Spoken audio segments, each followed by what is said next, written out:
Գյուրջան Կասկադ, հասանելի բնակարաններ 65 ամիս մարման ժամկետով։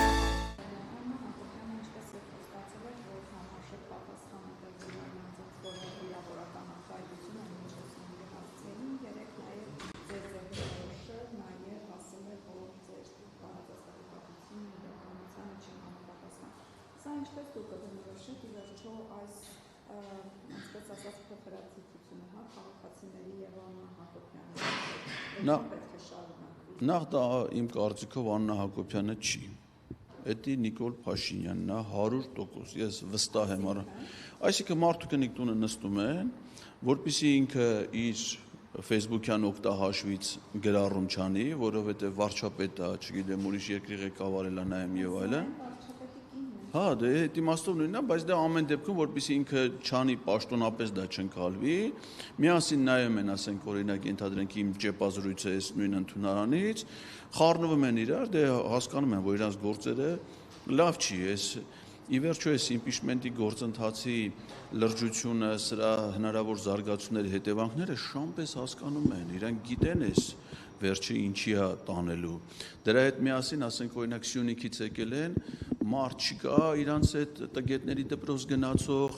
իրենք հո հիմար չեն, շատ լավ հասկանում են, չէ, որ այդ ընդեղ եթե մի 40-50 հոգի մարդ է կա, այդ զոռով տարած մարդ, ոչ մի մարդ չկա, որ կամավոր կարա ենթադրենք լսի Աննա Հակոբյանը, Նիկոլ Փաշինյանը տգետների դպրոց ունեն, հլնեն գնան նստեն ընդեղ, խո ապուշ չեն, ասենք որ գնա, չէ, պարզա որ ինչ-որ մեկը նամակներ էլ կա, չէ, Թալինի քաղաքապետը, որ գրել էր աշխատակազմին, բոլորը շտաբ գրանցվեք, իստերիակ պահեք, լրացուցիչ տեղեկությունների համար զանգեք աշխատակազմի հետ ինչ աշխատա։ Պարզը ամեն տեղ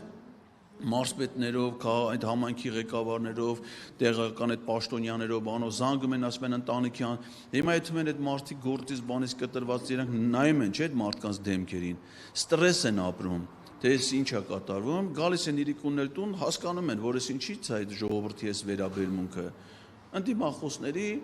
խոսույթից է, ու դնում են մարդու կնիկ հարձակում են մեր վրա։ Հիմա այս ասել եմ, օրը 1.700.000 դրամ մոտավորապես կազմում է իրանց մենակ ամառանոցների պահպանման ծախսը։ Դա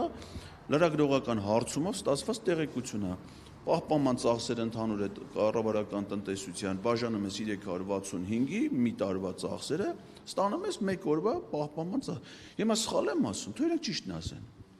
Թող մի հատ հրապարակեն, թե օրական ինչքան գումարած է, վերջը բոլոր ծախսերը պետական մարմինը, չէ, որ կատարում է, անում է հաշիվ ապրանքագրերով, չէ։ Այսինքն ինվոյսներ ունեն, ծախսերի հիմնավորող փաստաթղթեր ունեն։ Հարցում ես անում, ասում գաղտնի է, ի՞նչն է գաղտնի։ Դրա գաղտնին ո՞րն է։ Ես պետական պահպանության ծառայությանը գրավոր հարցում եմ արել, ասում եմ, խնդրում եմ ինձ ասեք, Աննա Հակոբյանի համար ինչ մեքենա է իրան սպասարկում, ինչ մակնիշի, որ թվի արտադրության մեքենա է, երբ է կառը, ինչքանով է կառը։ Իսկ պատասխանել են, ասում են դա գաղտնիք է։ Թե դրա գաղտնիքը ո՞րն է։ Ինքնաթիռի գները ասում են, մակնիշն ասում են երբ են առը։ Զենքի գինը ասում են, գաղտնիք չի։ Աննա Հակոբյանի Lexus-ի գինը գաղտնիք, ասում եմ, եղբայր գաղտնիք չի, քշում եք տենում ենք, Lexus է։ 2023 թվի Lexus-ը, ընդ որում 2023 թվի Lexus-ը մտնում ես Lexus-ի կայք գները գրած է, այսինքն նվազագույն գինը երևում է, իրանն է ֆուլ է, երևում է, որ դրանից պիտի թանկ լինի, հիմա մամուլում $135,000 է։ Հիմա սուտ է դա, բայց კი մյուս նախագահների, մեր երկրի ղեկավարների կանայք դες մեքենաներ չեն ունեցել, դες թիկնազոր չեն ունեցել։ Հիմա ասում չեն չի մեզ մեր կոռուպցիան, մեր այս չարաշահում, մեր այս ցոփուշով այդ կյանքը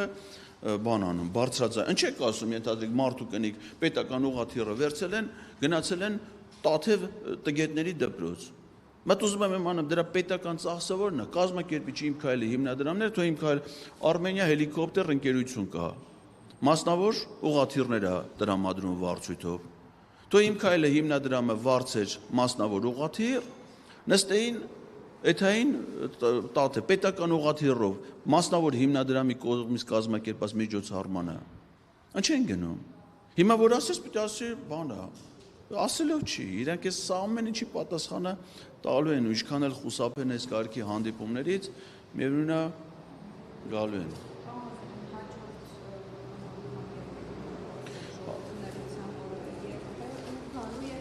Անպայման, ես ոչ կապ չունի իրանց էս վերաբերյալ։ Հիմա ասենք թե այսօր ես գնալու եմ տուն ու այսօր ով էր, ասեցինք, Հա, բայց բաններ, Դավիթ Կարապետյան, վաղ գլխավոր դատախազ կստանա Դավիթ Կարապետյանի վերաբերյալ հաղորդումը հանցագործության մասին, այսինքն սրանք ամեն անգամ պետք է գանք, ես